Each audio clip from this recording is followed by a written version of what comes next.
Have you ever walked into a room and suddenly people get quieter, or louder, or weirdly competitive? You start wondering, did I say something wrong? Am I intimidating? Or am I just imagining this? Here's the uncomfortable truth most people don't talk about. Sometimes people don't dislike you, they feel intimidated by you.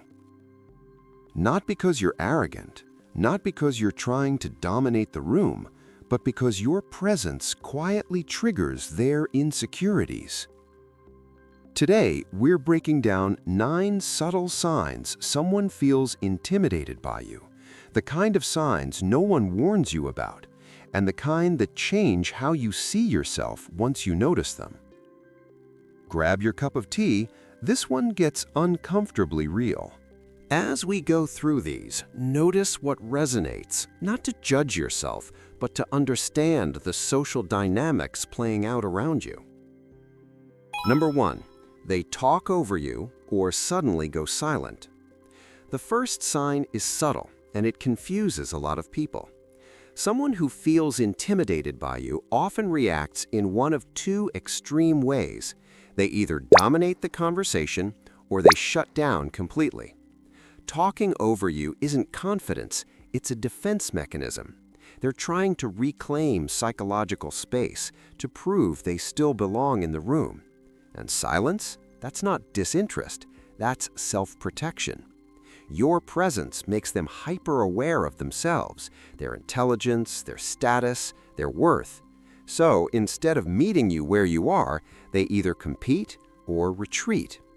And if this happens often, especially when you haven't said much at all, that's usually not about your behavior.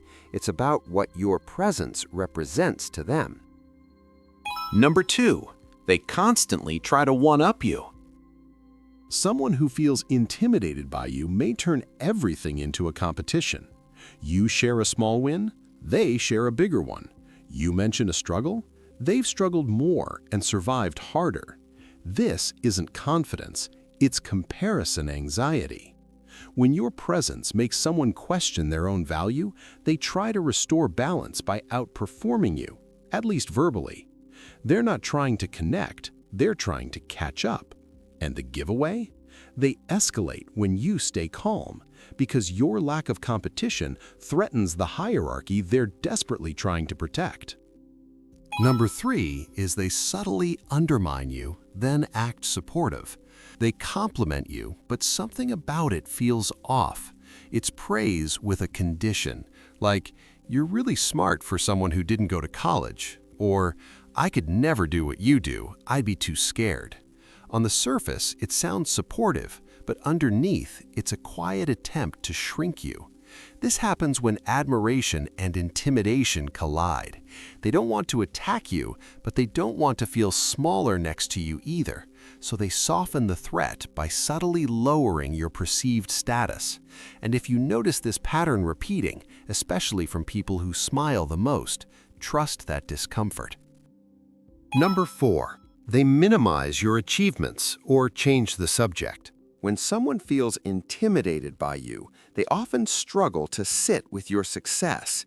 So instead of celebrating it, they minimize it. You share something you're proud of, and suddenly it's, "Oh yeah, a lot of people do that." Or, "That's cool, but have you seen what this person did?"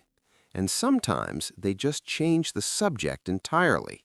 Not because they don't care, but because acknowledging your growth forces them to confront where they feel stuck. Your wins reflect possibilities they're not ready to face, so they shrink the moment to protect their sense of self. Number 5, they keep you at a distance, emotionally or socially. Someone who feels intimidated by you may keep you just far enough away. They're polite, friendly, but never fully open. They don't invite you into deeper conversations. They don't share vulnerabilities. Not because they don't trust you, but because closeness feels risky. Being emotionally close to someone you admire and feel threatened by can amplify self-doubt. So they maintain distance to stay regulated.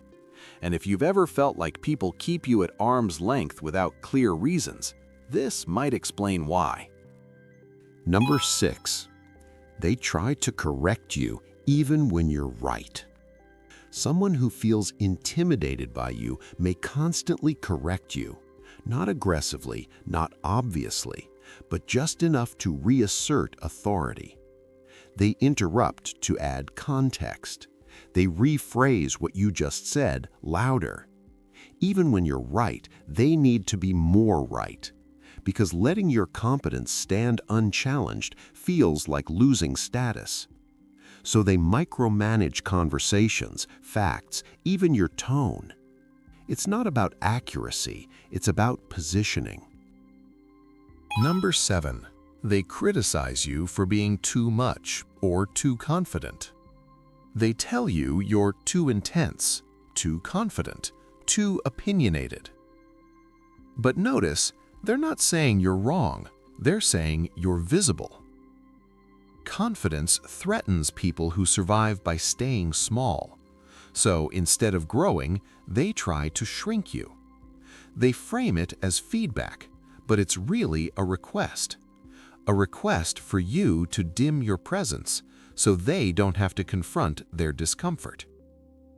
And here's the key distinction. Healthy feedback helps you expand. Intimidation-based criticism asks you to disappear. Number 8. They compete with you even when you're not playing. They turn everyday moments into scoreboards. Who's busier? Who's more tired? Who's doing better? And the strange part? You're not competing at all. You're just existing. But for someone who feels intimidated by you, your presence activates constant comparison. So they keep tally, not to beat you, but to reassure themselves they still matter. If you've ever felt like someone was racing you when you weren't even running, this is why. Number 9. They study you more than they support you. They watch you closely, not to celebrate you, but to understand you. They notice how you speak, how you move, how others respond to you. This happens when admiration and insecurity overlap.